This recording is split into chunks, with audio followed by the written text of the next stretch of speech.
think it'll be interesting to see, you know, everyone's been talking about Druid. Is it potentially overrated? I don't know. I guess we'll find out. I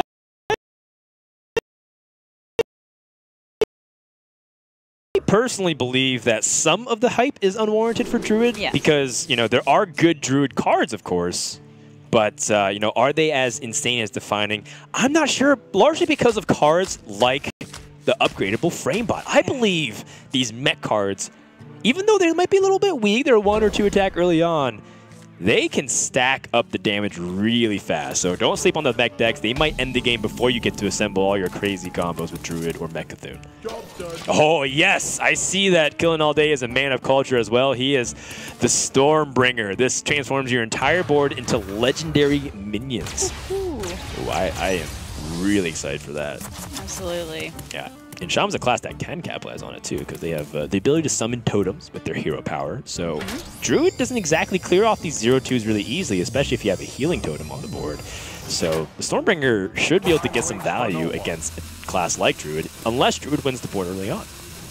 I'm looking forward to seeing what legendaries could potentially be summoned.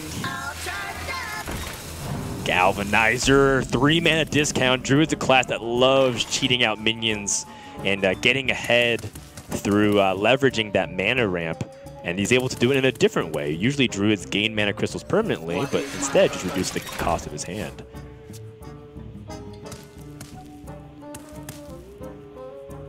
Alright, so Ant with the cheap mechs can now get very far ahead. And I wonder, you know, does Killen have area of effect cards in his deck? Does he have the ability to deal with a wide board? Guess we'll find out. Well, I mean, there are some classic, basic cards that are available, but, you know, things like Lightning Storm, Volcano, some of these really powerful board clears aren't available because you have to open them up in Classic and Journey to Un'Goro, these other sets that aren't available right now. I guess then maybe it'll just be a fight for early board, and maybe that is who will come out on top. All right, another Galvanizer picked up for Ant, but he can't play that and another minion at the same turn. And you know what? We kind of talked about War Gear and how powerful of a card I think it is, and we kind of compared to Blessing of Kings as a 5-mana 5/5 buff. But when it's 4 mana, that is incredible tempo swing to put a 5/5 effect on it. If Killen All Day doesn't have a Hex, which I believe is a basic card available to Shaman.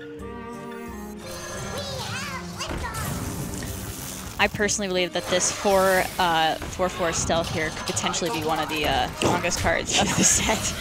It's a great setup for potential magnetic plays. Oh, yeah.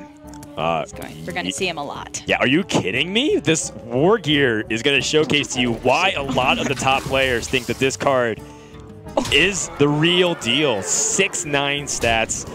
No removal here for Killen. Well, he did play an Elemental last turn. He does have his own War Gear. Oh, and he gains the Death Rattle ability too, but he didn't attack with the 1/1 first. See some of the placement there. Yep, he definitely wanted to attach the two. Is it too early to talk about order sequence? Yeah. Did he miss a damage? Killen. This is not the Killen we saw at the Summer Championships, Allie. Yokad. So comparing Galvanizer to Mech Warper, what would you say? Yeah, I think people compare this to the Mech Warper because it discounts your mech, but I see it a lot similar to the Fire Plume Harbinger for Shaman, which is this very similar battle cry. Reduce all your elementals. Yes. It's largely hand dependent, and I think if you're like a mech deck that tries to push out a lot of early synergy, you're going to be struggling with that good hand size. So I feel like I want to make a more impactful 2-mana mech. But, you know, Ant didn't get to choose his cards. He has to play with whatever is given to him. And look at this pickup with the Flame Tongue Totem by Killen as well. Allows him to trade on the board. All of a sudden, he has board dominance. This is looking up for Killen. Yes. And I think that Benevolent Djinn might come in handy because Ant's looking to end the game soon. He's very clearly losing control of the board.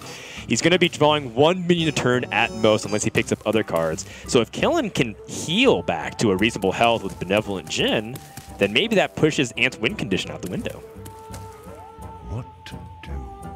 I don't know about you, but I'm just looking forward to the Stormbringer coming up, hopefully. Oh, next turn. But the thing is, don't know what your opponent opens up, Allie. This is true. So how does Ant know to play around the Stormbringer? If he can. I mean, he might be thinking, I have to win this game, so maybe I have to get this damage with the Savage Roar while I can, because I don't think from this turn onwards he's going to have more than 2 minions on the board. I think he's going to at best have 1. For sure. So, you know, Ant might say, I think I might need to cash in on the Savage Roar, but it only generates 6 damage with the 3 that he can also add to it, so he's still a little bit off from ending the game with just a swipe. Yeah. Seems like it might be tough to regain board control here, so doesn't look like he's going to go for it, though.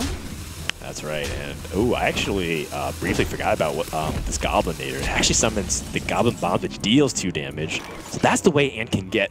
Yeah, there we go. Very aggressive.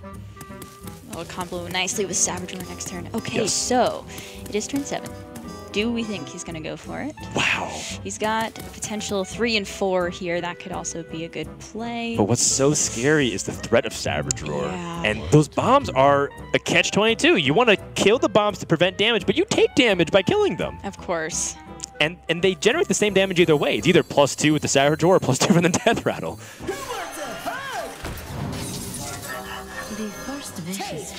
He is not afraid. He's not afraid. But he should be very afraid because he is very dead. He is very, very dead. Or is he? Actually, well, with that 3 health there, hang on. It's got to be. That's 10 damage plus the 4 on board plus 4 on... Wait, no, he's 1 off? Is there 4? Okay, so 4 damage on board plus the 10 from Savage Roar plus the 4 from Swipe. That's 18.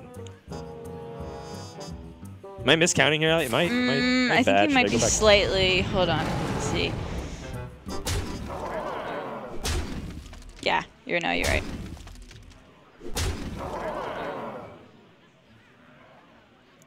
I mean, if he puts him at 1, he has the Boombots to finish, but the Benevolent Djinn is what's really the pain and thorn. And it's a thorn in his side right here, because if he sets his opponent to 1 health, for example, normally the bombs can finish, but a Benevolent Djinn will heal him out of range. So does he swipe the Djinn instead?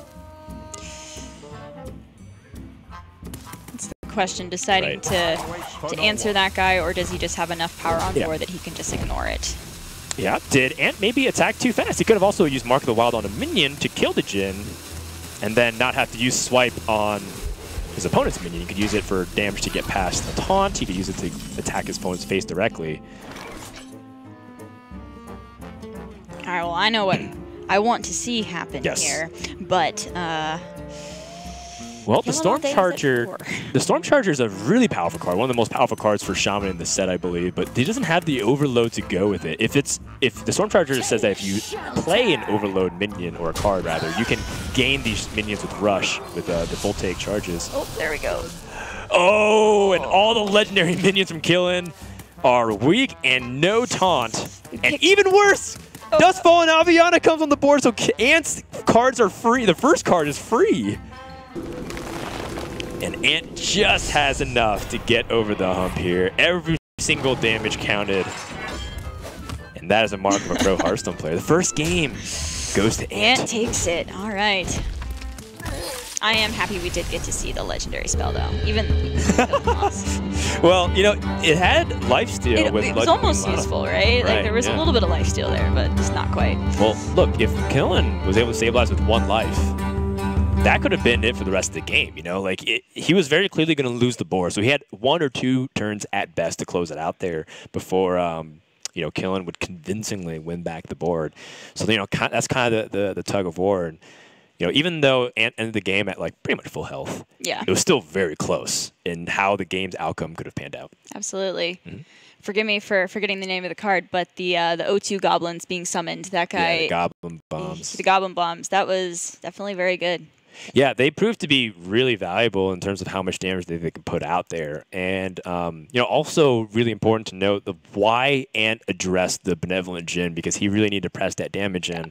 And, you know, in the end, his board was still hard enough to attack with not much stats on the board. So, you know, without that Flame Tongue Totem, that was kind of like the linchpin that held that entire board together. So Shaman combining with all these little tokens that you can summon out with mechs, with Flame Tongue Totem, will be very fearsome, I think, especially because even Shaman Shaman still is a very viable deck right now. Absolutely. It can get on the board super fast. And now you have even costed mechs you can maybe pair with it and perhaps put together a strategy there. Who knows? It's a good point. It'll be interesting to see if even Shaman adopts some of the new mech cards. Maybe some of the new elementals too. We saw like the elementals that can summon other elementals, or if you play an elemental, get another random card. So I'm looking forward to see Shaman make a resurgence with its tempo-based deck. Largely because I love the Storm Charger, that card that can summon 1/1 rush tokens. I mean, we've seen how good Patches is, right? Absolutely. Now imagine you can summon a lot of Patches on turn. Oh, sounds broken. Mid-stage with Bloodlust and Flame Tongue Totem. It's going to be quite the party for Shaman players. So taking a look at some of these new magnetic cards, to me, Glowtron just seems insane. Yeah, we kind of talk about how strong 1-mana 1/3s are, and Paladin was a class that already had a 1-mana 1/3 in the Vilefin Inquisitor. It was a Murloc 1/3 minion that basically was the foundation of Murloc Paladin for a long time. And I think Glowtron's going to be the foundation of Mech Paladin. So it makes sense. A board flood class will utilize early mech synergies in order to overwhelm their opponent. It's just that when you combine that with other things like War Gear, the Anoia module, like this is going to be a really sticky minion that's going to be hard to remove. And if we see Kangor's Endless Army bringing them back, I mean that'll definitely be very cool as well.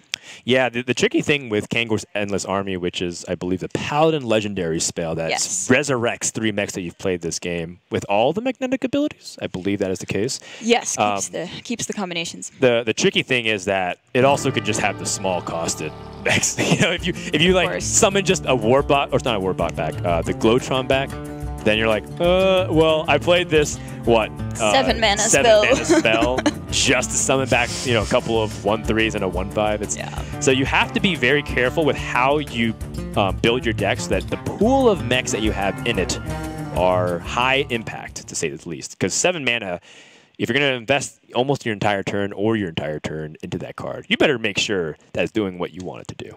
Well, hopefully with the mechs keeping the magnetic upgrades, it won't be too underwhelming, I would think. And you just got to believe in the heart of the cards. Oh, yes. I believe in that. The power of friendship, shoot for the moon, land the stars, all that jazz. Speaking of which, Ant, of course, 1-0. We're going to play best of 3, so if he closes this one out, then he wins 2-0 and sends Killing All Day back home to Torrance, California. It's a 45-minute Uber ride. Ooh. Can he handle the pressure? That's intense. Or Lyft. Ant or looks whatever ready. else rideshare service he uses. Maybe he'll just ride back with Ant, actually, except they're friends. Ant seems like he's ready to take him down. Yes. Okay, so we go to game 2. This is, I believe, Hunter versus Druid. Killing All Day has picked up a wild growth, so he's doing well. He's got the flop and this floop with the gloop as well. So he's got the floop and the gloop. Floop. And the wild group. There we see Galvanizer again. Okay, I take back what I said. Galvanizer's nuts. Yeah, I think Galvanizer's pretty good. I think it's almost better than Mech Warper, personally. Better than Mech Warper? Yeah, because it's permanent. If the Mech Warper died, it would lose the effect. But we shall see. You clearly have not seen the Glinda Mech Warper OTK strategies that I have not. The wild community is theory crafting. Oh wow, that sounds fun. Okay. Oh, here we go. The Floop's Glorious Gloop is not only a hard card to say, but also that it helps you gain a lot of mana crystals. But what is Killing All Day going to utilize those mana crystals for? Or more importantly, can Killing All Day even destroy any minions all board? Because there's a giant 2/7 taunt in a way. Yeah, Floop's Glorious Gloop seems like it would work really well in token-style decks. So we'll see how this kind of works out for him. Yeah, this is so much stats early on. I feel like if I'm Odd Paladin, I would immediately consider conceding. Immediately, just like bottom right. A 2/7 taunt early on, with my opponent being able to develop onto the board freely, with War Gear coming up on 4. Ooh, I wonder what this is. Wow. Okay. Wow, Killen. I feel like that 2/1's got to be pretty good. Oh. Now that's a high-impact card. I think Giggling Inventor is going to be a very important neutral card for this expansion. It is a very safe craft for day one if you are looking to have high-impact decks, largely because of how wide it goes onto the board, and there's so many classes that can use it. We saw it with Shaman and Flametongue Totem and Bloodlust. You see Druid with Savage Roar. Paladin can utilize it very effectively. So do the Annoyatrons actually go, hello, hello, like they used to? I hope so. I certainly hope so. If not, I am going to refund my pre-order. Aggressive. Dean is not in the room. Dean's not in the room. And no one's watching. I believe it's just us and the production team. So I don't actually have to follow through with that. Seems good. Now, is the Death Metal minion a mech? Because that actually makes a huge importance whether or not this War Gear can magnetize and have high impact, or if he just has to play it, and it doesn't look like it is. And you know, apologies, we're learning the expansion, as are you, and Absolutely. are the players too. They're like learning about how the decks synergize with each other, or the cards synergize with each other. Oh, it does magnetize. Apologies, I thought I'd give an orange below. So there you go. That shows you the power of the stickiness, getting to be able to trade instead of playing as a 5/5 and giving Killing All Day a chance to respond. Ah, there we go. You don't have to refund your pre-order. They do, in fact, go. Hello, hello. Feels good, man. Feels amazing, man. The Explodinator summons the Goblin Bombs. The Galvanizer will reduce its cost. It's all coming up Millhouse here for Ant. But the Annoyatrons will be stopping a lot of this damage from the War Gear. And Kill All Day has the Flobbinous Floop. So he can summon another Giggle Inventor. Ooh, that's a nice card to pick up. Oh, and you know, because Killen has the mana discount too, he has the ability to play his entire hand. I don't know if that's advisable from this position, but it's nice to know you have the option. Although I will say that this this Glorious Gloop from Floop, Shoop-de-Whoop, is not actually as high impact as I thought it would be at this juncture of the game, because Killen's not going to be utilizing that mana as effectively as he'd like to. He's using it to essentially just develop an extra 1/5, which I think is impactful, but just not like the insane damage we thought it would do.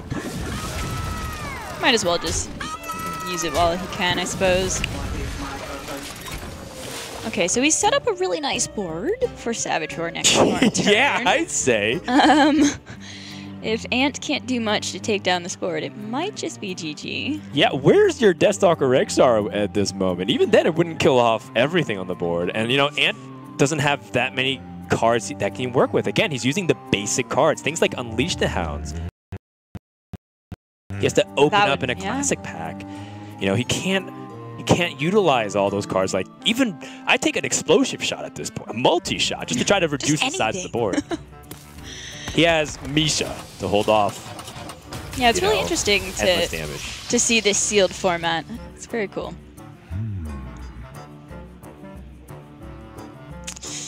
Yeah, Ant looks like he's in a bit of despair right now. Yeah, he has to, at the very least, kill off one of these minions. He can snipe off the Annoyatron, but he's going to summon an Animal Companion. Gets a Huffer, so one more minion will die. Yeah. And the nice thing is almost a full life count, so he can withstand one giant attack. Or, okay. Killen is like, did he just leave up an extra minion for no reason? And the answer is yes. Yes, he did. But again, no one saw that. So yeah, I think Killen All Day wants to capitalize on the fact that he has a big board right now. I hope he's exactly dead from that, but I don't think that's the case. Don't 10, think 18, it's enough. 21. It's close. This Bronze Gatekeeper, I think, is also going to be a heavy player if the metagame gets fairly aggressive. It is beefy to attach it to even a one attack minion, because then it just pretty much trades with everything. Oof. No respect for the Huffer. It psychs me out because I feel like the way the electricity shines makes it seem like it'll attach to all the... I know, right? I'm like, yeah. It's only to one minion, and he's attaching to the weakest health minion that has taunt, so that way Killen can preserve the board. And Venomizer comes into the hand, and it's a fantastic early game card because it's poisonous, and it's a poisonous mech. But it's too late for that. Right now, Ant's so far behind on the board that his best play is this Flark. But even then, the 0-2 Goblin Bombs need a way to activate. Boommaster Flark. Yeah, summons 4 0-2 bombs, so it's fantastic with a bunch of mech synergy. You have Magnetic, you have even like Raid Leader, but also there's points like you know, if you look at, what's it called? Mossy Horror, you look at Void Ripper, ways to activate it. And in Wild, you have Metal Tooth Leaper. Really powerful synergies there. And Killen picks up quite literally the worst card in his deck. He actually can't do anything with that Wild Growth right now. I think his board presence will save him whiffing there. Ant doesn't have access to any of those convenient ways to trigger his 0-2s, and he picks up the upgradable Frame Bot.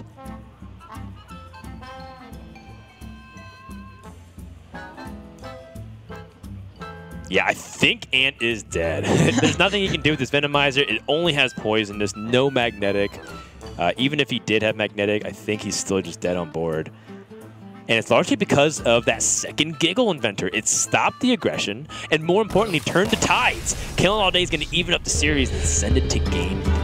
All right. All according to the script. Well, we got to see Floop in action. That was cool. That's right. And, you know, people look at Floop as a big combo enabler. They think, I can play Malygos and the next turn have a 4-mana Malygos. Yes. But you also have the ability to represent big board flood tokens or maybe follow up on your earlier tempo. Say you play a Mech Druid deck, which no one's talking about, but it has a lot of potential. It can also just be another War Gear. So say you play War Gear and then you play War Gear again, most likely you're going to win that game because you have so much pressure, and Savage War can land on, like, 2 minions plus the 6 attack minions on the board. That's just game ending right there. So, don't sleep on some of these mech decks. A lot of times people are focused on these crazy combos with all these big, Malygos Moonfire stuff with Druid. I mean, it's a good deck now, but if you're dead by turn 8, it's not going to matter. Yeah, that's sort of my response to the whole hype on Malygos Druid is that, right now Zoo is a deck that sort of keeps Druid decks in check because it's just good at kind of beating them down.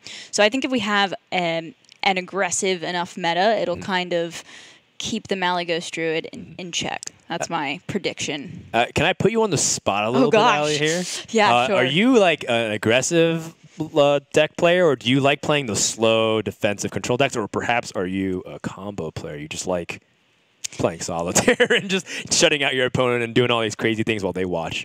Well, my favorite deck currently is Even Lock. And, I think when I started playing Hearthstone, I liked the slower decks, and I've started to learn the ways of the aggro. You can get through your games on ladder much quicker, and so, if the meta does take an aggressive turn here, I'm actually looking forward to it, and I hope I don't regret my words there. Well, you don't want it to be just Pirate Warrior. Right? No, of course Unless not. you're Chalky.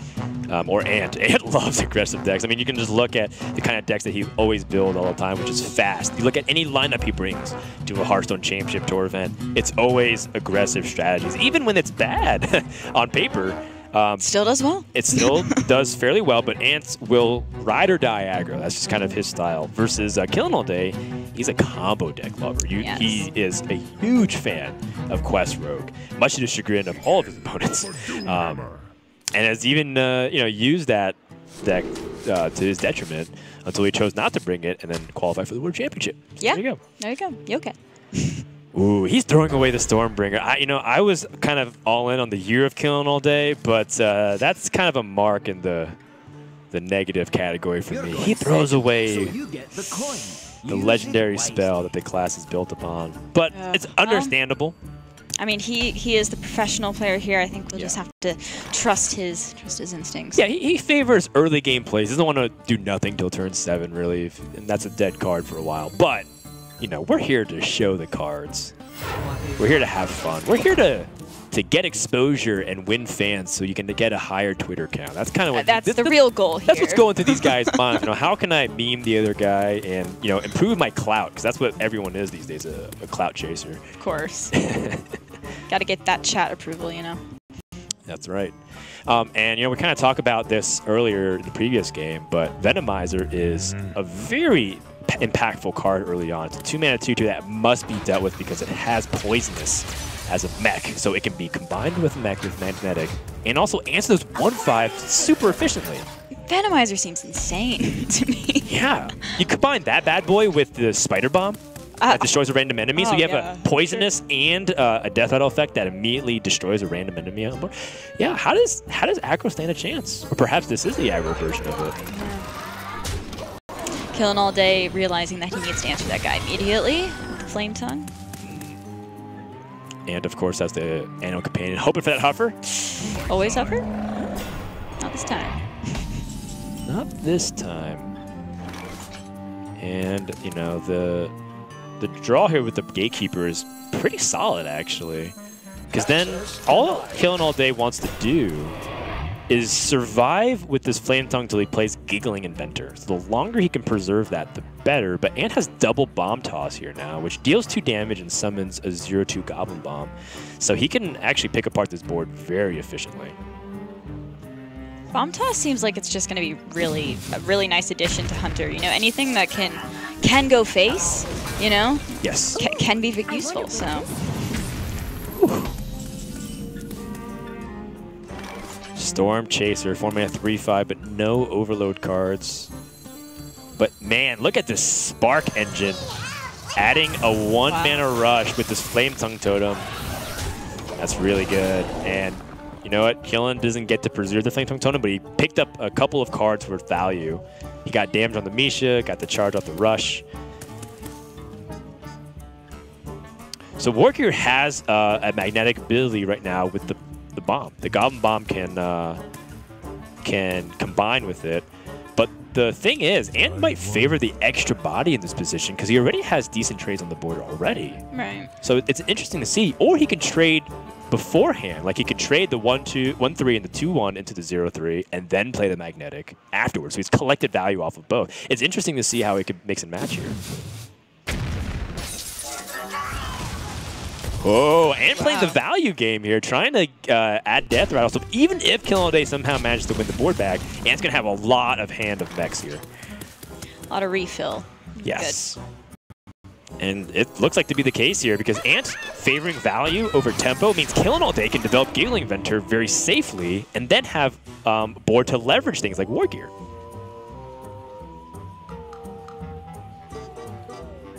Faithful Lumi doing what it does best, which is power creeping other cute cards. Is it the cutest card in the set, Ellie? It's pretty cute.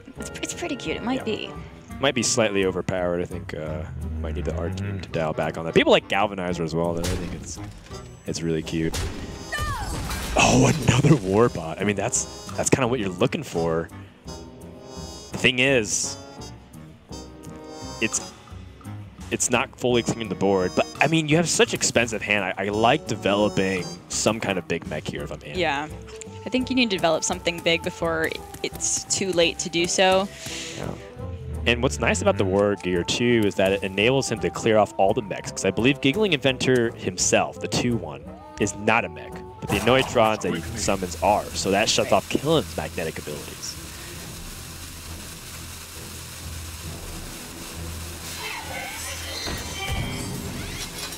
All right, I like it. He wants to make use of the bottom board.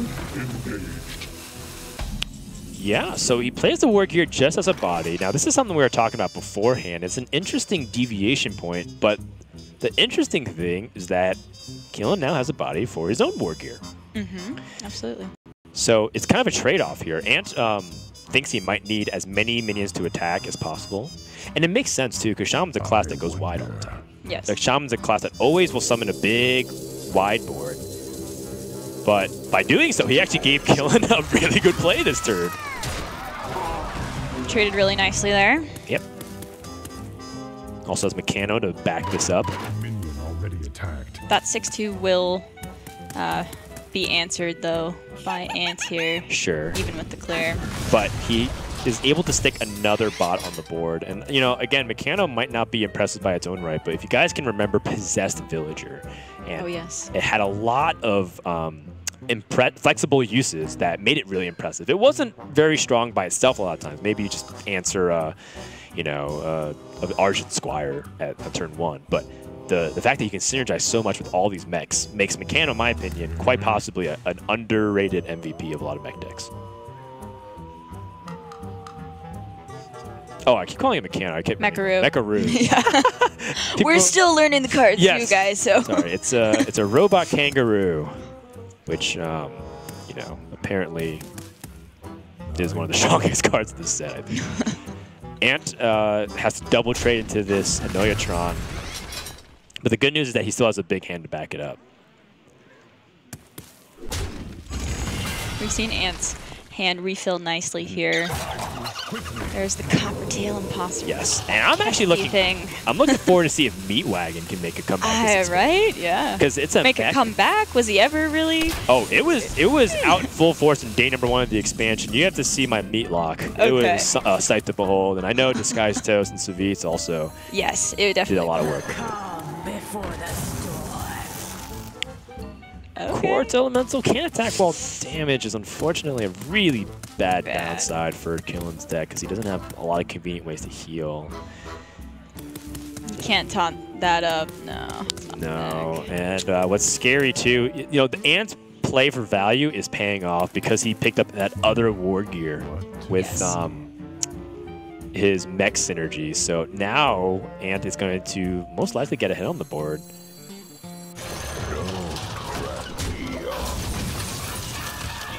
Thing is, if Ant didn't have that 1/1 Death Rattle token off the Mecharoo, that Quartz Elemental would actually be very good in this position. Yes, actually. That's a good point. Pesky little 1/1s. Pesky little 1/1. Yeah, every single little body matters in a game where you jockey for board position.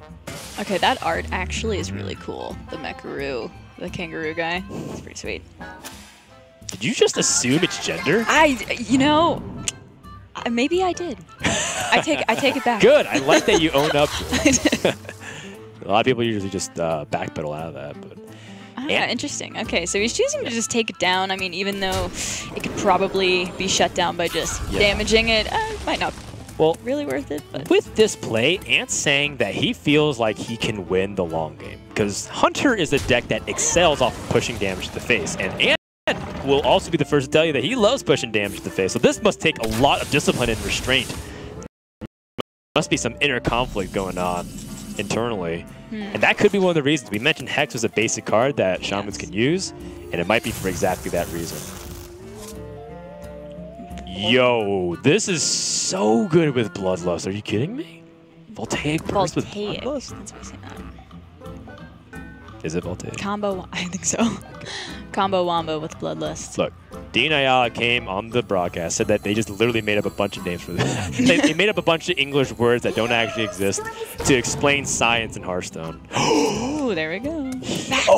Okay, so we have double Voltaic Burst with the Stormbringer. I am sold. Look, you can Bloodlust that, and you can win the game. Or you can go out in the flashiest ways possible. I prefer the flashy way. I prefer the flashy way. But then again, our careers are both made off of flash. This is true. And these guys are the... Yeah. Good point. Good point.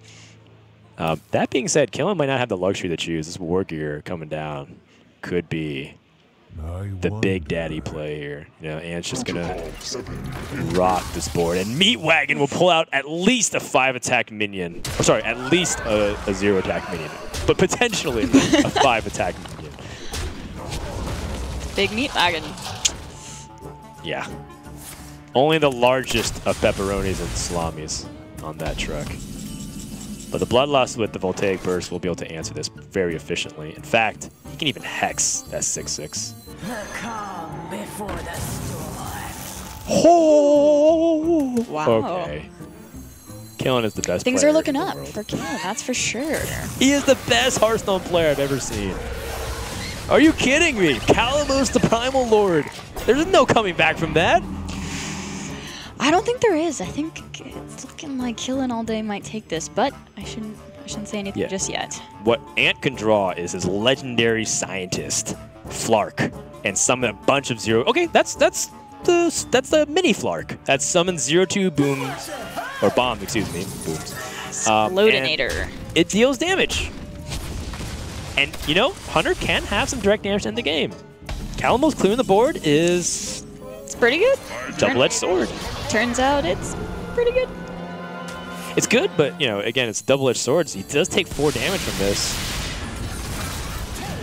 I think at this point it's the board control that probably is more important. True. That Bloodlust will accelerate the game's pace significantly. Spider Bomb. I mean, it could land on the 7-7, but it can also just do nothing. And Killen also can just win. 23 damage, I count. 11 on board, plus the 12 from the Bloodlust. Go for the fun play. Yeah. Oh, yeah. Yeah, I definitely play the Explodinator and then attack. I think I might even want to preemptively trade here. Like, I trade the 2-1 into the 2-2. Yeah. Oh, interesting. Okay. Oh. Oh, man. You know what? This makes sense. Killen says, I don't need that 7 damage. Okay, yeah, he says, I definitely don't need that damage. Yeah. But now we have an important juncture at this stage of the game, which is, does Killen go for the glory or does he go for the story? And I personally vote story every single time, and I will judge him for the rest of his life if he does not play Stormbringer. At this point, he he's knows. so far ahead, you know? It's just like, do it for the crowd. Yes. Do it for the crowd. Is he a man of the people? I think he is. He is. He's the man of the people. Yes! There we go. Oh my goodness, we've got two Deathwings. Wow. And Glinda. That doesn't matter. Wow, look at that he synergy. Has 2 Deathwings, yes. Like the 2 Deathwings on the end, that just like pleases. Look, yeah. It's a Dr. Boom expansion, so we need some symmetry every time a big giant board state is made. Oh, double Bloodlust. Exodia. Do you? That's a lot of damage. Is that lethal? I'm not sure. Oh, okay. Killing all day. Gonna finish off the reverse sweep, 2-1. And I don't think he knows he won. He's supposed to get up and come here for an interview. So we'll let him know that, you know, it's not best of 5 conquest that he's used to at the HCT championships. It's actually best of 3. And that was a lot of fun. I think we got to see that Shaman is not helpless when they lose the board, even though they might you know, lose their Flame Tongue Totem, etc. early on. Those voltaic chargers that have, rushers that can impact the board through Flame Tongue or Bloodlust, or just even be useful as tokens to generate value off of things like the Stormbringer. That's so exciting to play with. Yeah, you know, Shaman already kind of does have ways to come back on board because they have a decent pool of AoE like Volcano and Lightning Storm and all that stuff. But yeah, having another way to take back the board with the little rush guys is pretty cool. Right. It's different way. Look, no harm, no foul. Like, even though it's kind of, you know, bad mannered to delay the game, even though you had lethal, he did it for the people, and he still won. And that is, you know, karmic justice, if I've ever seen it. Good job, Killen. And, you know, I'm really excited to see where, like, Hunter can continue to build from there, because I do think we saw opportunities for Hunter to close out the game. Imagine if he had any direct damage. That game would have also been sealed. That's very true. So you add in some of these new mech tools that we see. You know, we don't have to only play basic and the new expansion from Boomsday. You can add in other expansions, and you add in all these other elements of the mix. How did the Death Knights, you know, work with this? How did the legendary weapons work with all these mechs? How do the quests work with some of these mechs that have death rounds, like Quest Priest, you know, coming into the mix? So I'm really excited to see how, you know, some of these players are going to experiment with it, and I think that was a good exhibition on why. Absolutely. Yeah.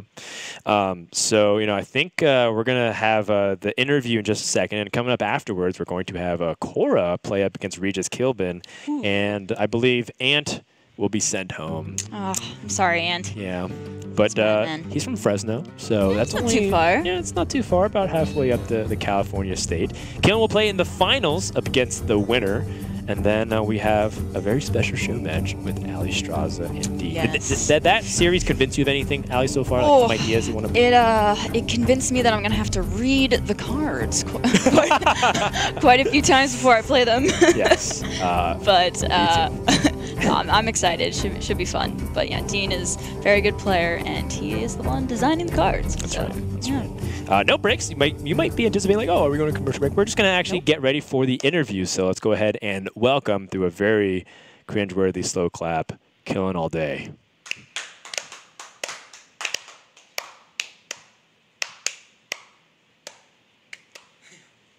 Could you walk any slower, Killing? Made it more awkward than it needed You to saw be. rehearsal.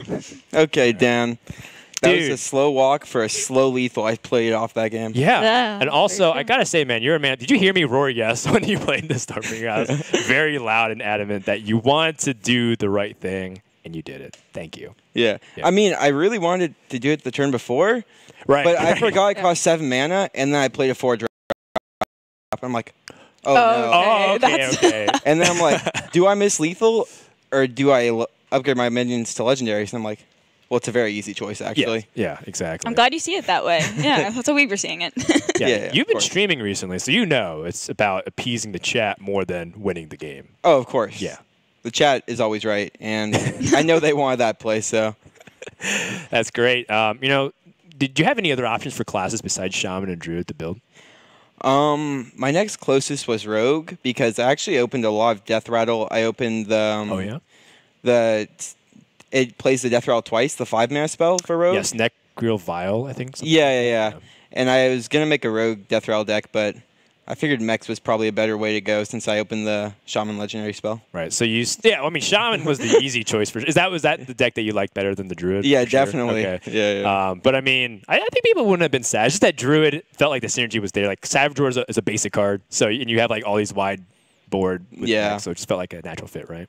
It really was. Yeah. I really wanted to play the Annoytrons again. It's been a while since I've seen that guy, so it was fun. And well, it was not only fun; it was good. effective. It was good. Yeah. Very good. That's cool. Did you and Ant like script this out that you were supposed to like reverse sweep and stuff? Because that was actually exactly how we thought. Like we're thinking like, how's the ideal scenario? One player goes up, the other person reverse sweeps and does it in like a really exorbitant fashion, and you did exactly that. So. I mean, it wasn't scripted, but it might have been scripted. It wasn't scripted. No. I like it. Great. Well, you know, now that you took the gloves off and put it back on, I'm looking forward to seeing the finals. Is there someone that you do want to play on the other side of the bracket? Is it Korra or Regis that you want to face off against? Well, Regis came out bragging. They opened a bunch of good legendaries, so Ooh. probably not Regis, unless he was faking. So we'll see. That's right. It's all mind games. You know? Saying it to psych you out, sure. Yeah, I bet he is, honestly. All right. Well, thank you so much for joining us, Killen. Yeah. Good luck in the final.